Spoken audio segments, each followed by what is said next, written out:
Hello students. आज की video में हम लोग देखने वाले हैं theory of natural selection by the Charles Darwin.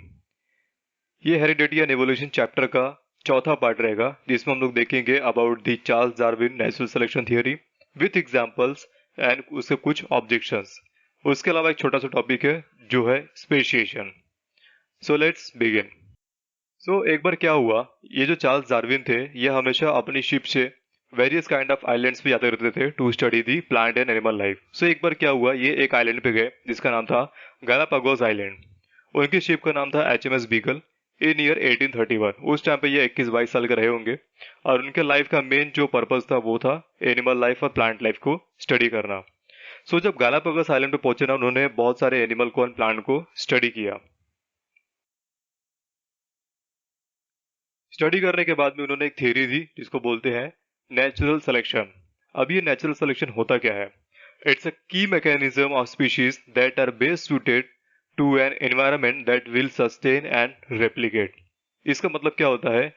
जो नेचुरल सिलेक्शन है वो एक नेचुरली एक की मैकेनिज्म है हर एक स्पीशीज के लिए, जो अपने आप को एनवायरनमेंट के हिसाब से ढाल लेते हैं और जिंदा रहते हैं, और जिंदा रहने के साथ साथ में अपने आप को रेप्लिकेट करते हैं।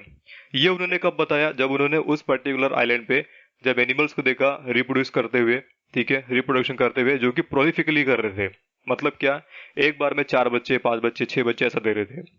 सेकेंड चीज उन्होंने ऑब्जर्व किया, वहां के जो एनिमल्स थे मोस्टली फाइट कर रहे थे for food, shelter as well as the mating के लिए। ओके। एंड समटाइम्स अगर कोई एक टेरिटरी वाला एनिमल दूसरे टेरिटरी में जाता था तो उसके लिए भी फाइट होती थी। उन्होंने ये सब स्टडी करने के बाद में एक कंक्लूजन निकाला जिसको हम लोग बोलते हैं थ्योरी ऑफ नेचुरल सिलेक्शन। इसका मतलब क्या हुआ? नेचर ने पर्टिकुलर ऑर्गेनिज्म को सेलेक्ट किया हुआ है जिंदा रहने के लिए उस पर्टिकुलर एनवायरनमेंट के लिए। ओके। अब ये जो थ्योरी थी ना, उन्होंने अपने बुक में लिखा है। उनके बुक का नाम है the origin of species. This is the examples. ठीक है, यहाँ पे मैंने डक दिखाया है, duck, cat and lizard with their young ones. अब आप यहाँ पे पहला एग्जांपल ले सकते डक के बारे में। डक तो एक ही है जो मदर है, बट उनके जो बच्चे हैं ना वो बहुत सारे, ऑलमोस्ट 8 से 10 बच्चे हैं। कैट्स में भी सेम, एक बार में 5 से 6 बच्चे देती है। इवन लिजार्ड में भी एक बार में बहुत सारे अंडे देते हैं और उन अंडों से बहुत सारे टाइप के बच्चे निकलते हैं। इसका मतलब क्या हुआ? ये जो एनिमल्स है, these kind of animal reproduce prolifically. ठीक है, एक बार में बहुत सारे बच्चे दे रहे हैं ताकि इनकी जो स्पीशीज है वो आगे कैरी फॉरवर्ड होती रहे।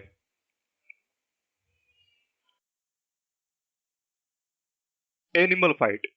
अभी यहाँ पे मैंने कुछ पिक्चर्स लगाया है जिसमें जो क्रो है वो काइट के साथ में या हॉक के साथ में फाइट कर रहा है for the food.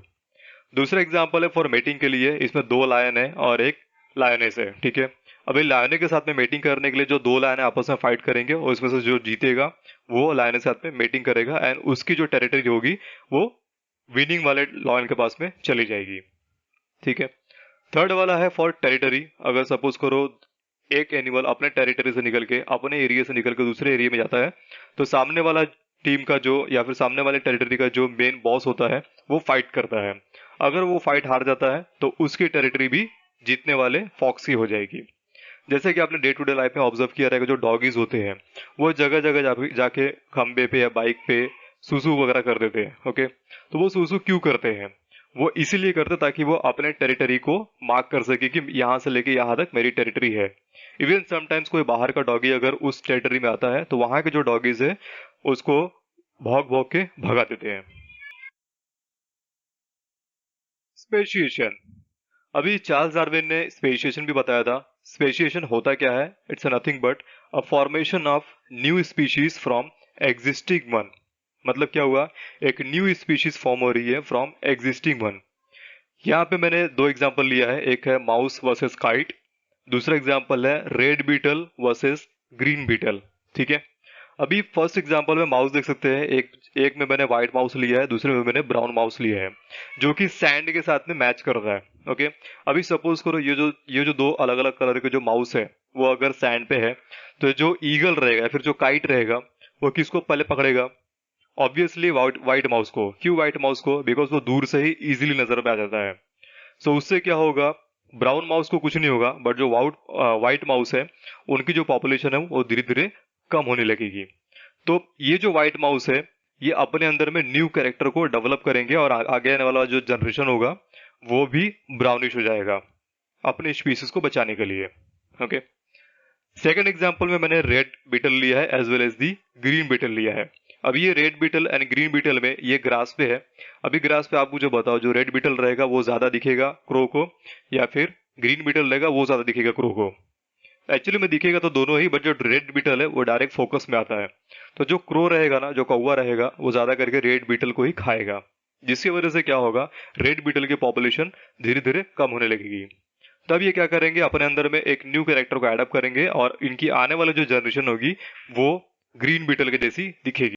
So this is called the speciation. यानी इसमें क्या हो रहा है, व्हाइट माउस से ब्राउन माउस में कन्वर्जन हो रहा है, from first generation to the another. इसी को बोलते हैं speciation.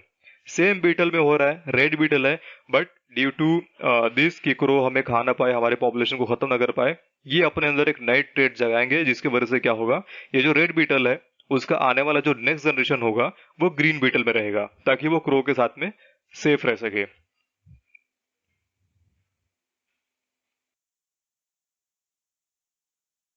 So conclusion, looking to the all of this, Charles Darwin ने कुछ कंक्लूजन्स दिए।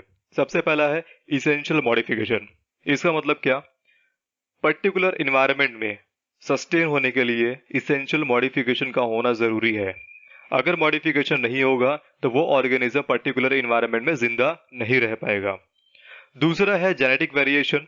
ठीक है, जैसा मैंने अभी पिछले स्लाइड में बताया था कि जो रेड वाला बीटल है वो आने वाले जनरेशन में उसका कैरेक्टर चेंज हो जाएगा। तो कैरेक्टर चेंज कैसे होता है, बाय दी जीन्स। तो genetic variation is also there.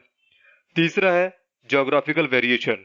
Geographical variation मतलब क्या, सपोज करो रेड एंट है एंड ब्लैक एंट है। अभी रेड एंट और ब्लैक एंट, इनका जो कॉलोनी होगा वो डिफरेंट डिफरेंट रीजन पे रहेगा। ये दोनों कभी मिक्स नहीं होते, हमेशा इनका रीजन अलग अलग होगा। रिप्रोडक्टिव आइसोलेशन, सेम एग्जांपल एंट का, रेड वाला एंट रेड के साथ ही मेट करेगा, ब्लैक वाला एंट ब्लैक के साथ ही मेट करेगा। सो ये जो कंक्लूजन है, चार कंक्लूजन, ये चार्ल्स डार्विन ने अपने बुक में उन्होंने बताया। बट कुछ ऑब्जेक्शंस भी रेज हुए, बहुत लोगों ने इसको जाना समझा, देन कुछ ऑब्जेक्शंस लिए। ठीक है, पहला ऑब्जेक्शन क्या था, natural selection not only the factor. मतलब क्या, नेचुरल सिलेक्शन ही सिर्फ एक फैक्टर नहीं है कि एक कैरेक्टर दूसरे जनरेशन में कैरेक्टर को ट्रांसफर कर रहा है, बिकॉज म्यूटेशन के थ्रू भी कैरेक्टर ट्रांसफर होते हैं। इसका एक्सप्लेनेशन चार्ल्स डार्विन के पास में नहीं था। दूसरा ऑब्जेक्शन था, no explanation about the useless modification. अब बाकी लोगों का बोलना था कि जो पर्टिकुलर ऑर्गेनिज्म में पर्टिकुलर ऑर्गन अगर यूजलेस है तो उसका मॉडिफिकेशन क्यों नहीं होता, उसका मॉडिफिकेशन यानी वो गायब क्यों नहीं हो जाता। तो इसके बारे में भी चार्ल्स डार्विन के पास में कोई भी आंसर नहीं था, कोई भी एक्सप्लेनेशन नहीं था। तीसरा है, no explanation about the slow as well as the abrupt modification. Slow and abrupt modification मतलब क्या, स्लो मतलब स्लोली स्लोली मॉडिफिकेशन हो रहा है, एब्रप्ट मतलब क्या, सडन मॉडिफिकेशन हो रहा है। इसके बारे में भी कोई एक्सप्लेनेशन नहीं था चार्ल्स डार्विन के पास में। तो आई होप आप लोग को अब समझ में आ गया होगा theory of natural selection by the Charles Darwin. अगर वीडियो अच्छा लगा हो तो अपने दोस्तों के साथ जरूर शेयर करें, लाइक करें, सब्सक्राइब करें, और अगर कुछ क्वेश्चन है या कुछ क्वेरी है तो आप हमें कमेंट जरूर कर सकते हैं। नेक्स्ट वीडियो में हम लोग बात करेंगे लामार्किज्म के बारे में, इसके बाद में अपना चैप्टर हो जाएगा फिनिश। सो मिलेंगे नेक्स्ट वीडियो में, तब तक के लिए थैंक यू वेरी मच।